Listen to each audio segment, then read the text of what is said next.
Ассаламу алейкум рахматуллахи ва баракатух. Жүректен шыққан сөз жүрекке жетеді дейді.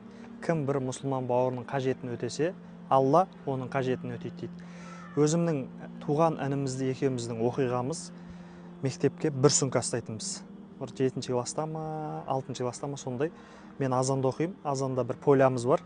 Кездесеміз да, сол жерде о жерге дейін пакетпен келеді. Мен пакетке ауыстырып, сумканы ол ұстап алып кететін мектепке.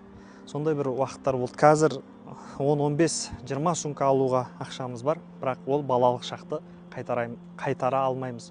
Ол кездегі сол бір оқиғалар. Енді бауырлар, өткенде қайырымдылықта жүрсек, Ерболат бауырымыз екеуміз, бір отбасылар бар екен, базардан бір сумка сатып алып, мектепке кимеген. Сондай жағдайлар төмен. Баяғы аға туысқандарының немесе өзінің баяғы сумкасын, жыртық сумкасын ұстайды екен.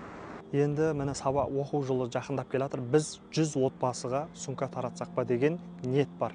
Енді жартысын кішігірімін өзіміз аламыз, және де сіздердің де ат салысуларыңызды шақырамыз. Иншалла.